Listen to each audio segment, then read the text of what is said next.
Hello, you are listening 5th episode of SME Banking Club podcast series. We speak about SME banking. My name is Olena Grinyuk, and today I'm happy to be joined by Bruce Brenkus, Chief Risk Officer at Spotcap, an online lender to small and medium-sized businesses.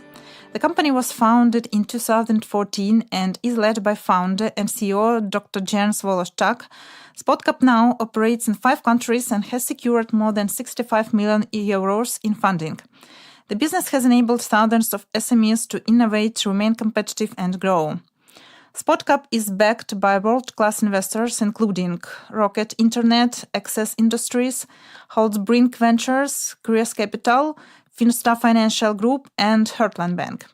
Spotcap employs more than 100 people globally and is headquartered in Berlin, with a local presence in Spain, the UK, the Netherlands, Australia, and New Zealand. Hello, Bruce, and welcome to our podcast. Hello, and thank you for having me.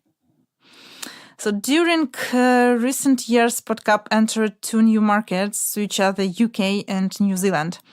How do you estimate competitive landscape there? Especially the UK market is perceived to be as one of the most competitive, being a European center of fintech. Very interesting question, and one we look at very seriously, that New Zealand has very little competition. And as you stated, United Kingdom has a very number of fintech and other players in the market. Both we actually embrace from the different spectrums, where we don't shy away from competition. We actually embrace it. The competition actually helps us from the standpoint that the market understands what fintech is, new lending opportunities. Our job is to actually go in there and do it as good as we can, providing the right products and services to the right individuals so we can succeed by gaining both that business and gaining a lot of recognition in that market. And the other market, the other end of the spectrum and the other side of the world, New Zealand, there really is not much competition, if any, right now. So our job is to really do a lot of the market presence and promotion to get the small business enterprises to understand that we're out there and these are viable options. Very diverse questions and opportunities, but we embrace both with different strategies we have to put in place. And whom do you consider as your main competitors on each market you are present? So did you enter this market as maybe banks are not too active and so quick as you are in the lending process? Great question. We do not deem banks to be our competition. We see them to be more of our strategic partners right now and down the road. Our main focus when we enter a market is on the needs of the small business enterprises. So we look at the regulatory, the environment, understand the industries, the understanding and knowledge of financial lending, and pursue each market under those guidance. Mm-hmm. And how Spotcap is different from other players on these markets? I think our difference is we blend a lot of analytics and automation with human underwriting from very skilled analysts. Our goal is to find the right customers, the right product at the right price point with the right durations. What is the range of your loans?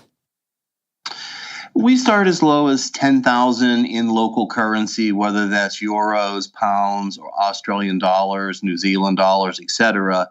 And we go up to about 250,000 local currency in each market. Who is your average customer? How does he look like? Like, what is the age, the industry he works in, company size?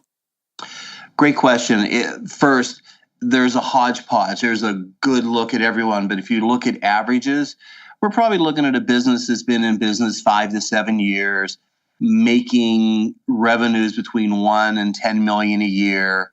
Probably the director is probably in the 40s. And the main industries would probably be more of a focus with retail, services, wholesale, similar markets.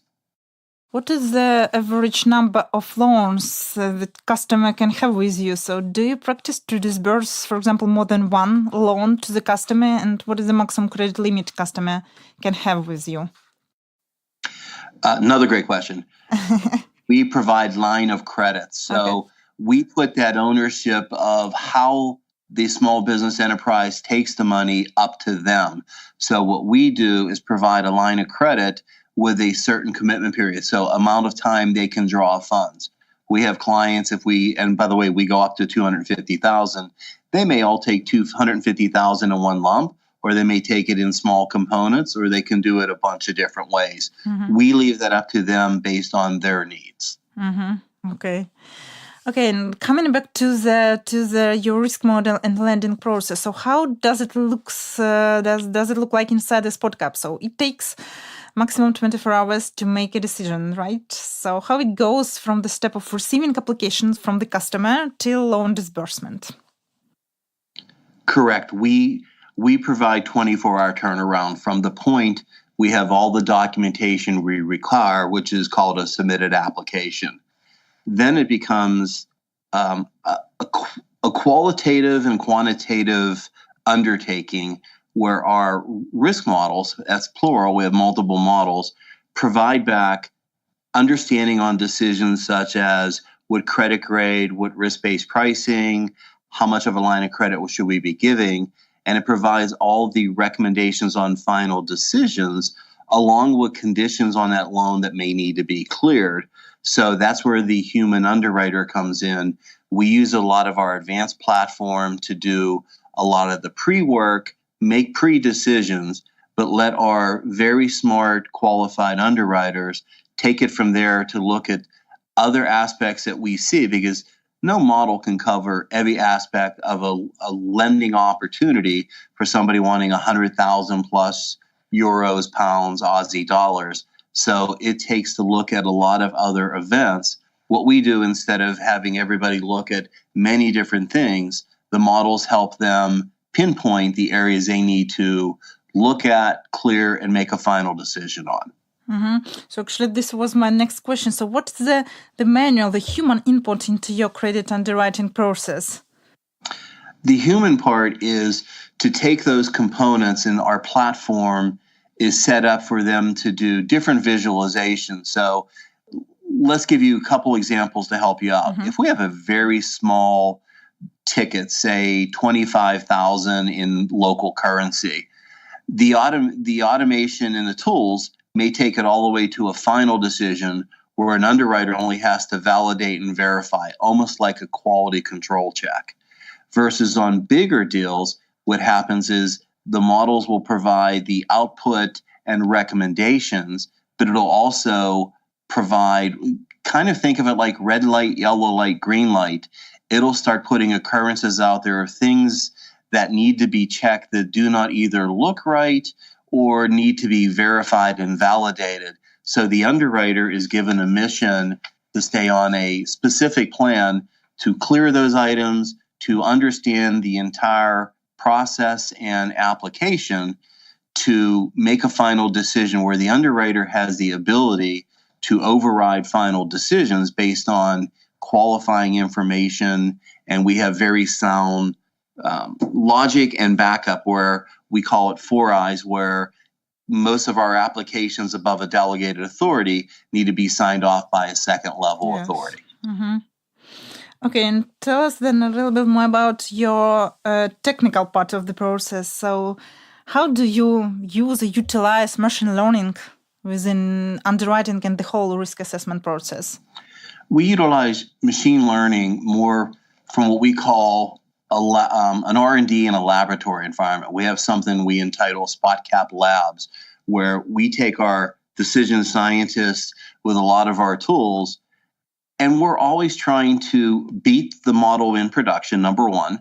Number two, we're not always trying to look at building a new model, but trying to identify new data attributes. It could be a combination of attributes from certain of our data streams and data vendors. Number two, we're looking at different data vendors to find out if new data sources have any added value. I love the word and I hate the word big data, because having a plethora and a ton of data at your table could slow you down. So what we try to do is sift through that and find the data that's important and minimize the other data, so we're not wasting both our time and the applicant's time as well if it's not necessary in a decision. And third, we do a lot of text mining. We have a lot of attributes and data that comes back in human written words. So there's a lot of key information there. So we're always building and creating off of that. Mm-hmm. So actually nowadays, fintech lenders set a high customer service bar for banks and present new challenges for their risk functions. So you, as I understand, do not require a big package of documents from the customer and long loan applications. So do you request some data, or do you draw some data from public sources like, I don't know, PayPal transactions, Amazon, etc.? How do you do this in Spotcap? Well, to clarify, we actually do require certain documents from our clients, and that's part of our not only credit underwriting, but our authentication process. So since we're really not in a face-to-face environment, to get to know them, we're asking them for things like their financial statements. We're getting, bank account data from them as well. And we're actually getting their consent to pull their credit report for the director and also the one on the business. So using all those different tools, we do a lot of cross-checking and verification. Does the bank account inflows and outflows match up with the revenues that they're stating? Does the data within look like what it would for a retail customer? So we're putting all that data together.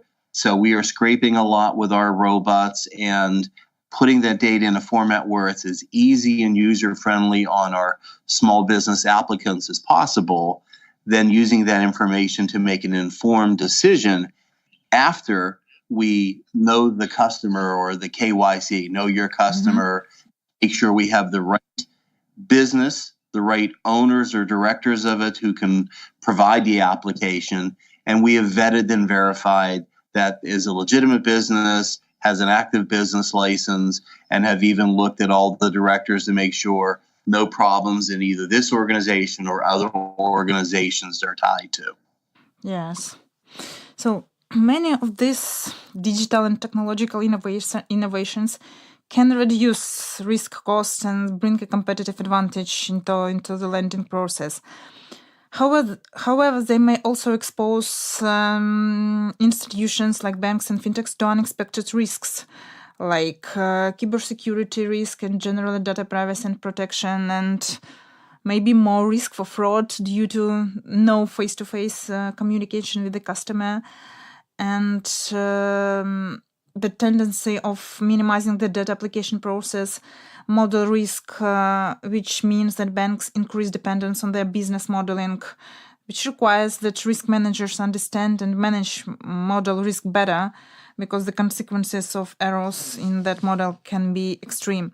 So my question is, what are the ways you see of mitigations of all those risks in digital world, digital process? There's a lot of them. So let's start with the front end. Let's go with making sure we have the right entity in front of us and the right ownership. So as I had just said in the last answer, we look at different sources, but we do a lot of cross-validation, where the data where a company says they're making $500,000 this quarter through what we can see in interims, we cross-validate by looking inside their bank account to see if we see the similar inflows, and those inflows being from what would call qualified customers. So if it's a retailer, that'd be all small transactions or a big roll-up on a daily basis, a credit card. If they're a wholesaler, we'd see somewhere between 3 and 20 different customers requesting product in certain chunks. So we look for similar streams. And one of the things we do also is benchmark that against other companies that we've seen in the same industries to look for trends that are different, that are anomalies from the normal. And if we do, those will be kicked out as flags for our underwriter to clear. And if they have any issues, we can push those to the fraud team. Vice versa, we have skilled underwriters, and underwriters have a tendency when they see things that just don't feel right and they can see certain reasons, they will be able to push that into our fraud team as well to do an investigation. Again, we do that within 24 hours to make sure, but we must fully vet the customer to make sure we have the right customers in front of us, that there's no misrepresentation going on, and the information provided is solid so we can provide a sound risk mitigation based decision. What is loan approval rate in Spotcap? Is it growing, and what is your target actually here? Well, we really don't want to get into numbers much, but the best way is we look for approving, I want to say around half the applications, but it depends on the funnels and what streams. We do a lot of business through partnerships, which is a lot more controlled and constrained, where our customers and our partners are trained to know what we look for, versus when you look at things from search engine optimization and search engine marketing would be different. Our main goal when we look really at approval rates is that we're approving profitable customers that have a longevity with us. And the longevity could be the longevity of that line of credit, but we also are looking for customers we want to continue to grow with us over time. And what is your delinquency rates, and how do you manage the delinquencies? Our delinquency rates are very much within our target ranges we've set up. How we manage it is we have our proprietary risk technology in our models that are the foundation. So they are Basel II developed from a methodology, from a probability of default. So what we do is, as we build our models, and we're constantly fine-tuning them, and we're also constantly validating them against real-life performance, is rank ordering people by what we deem the probability of risk. Those models that rank order are tied together with our risk-based pricing to make sure we're pricing at the right price point.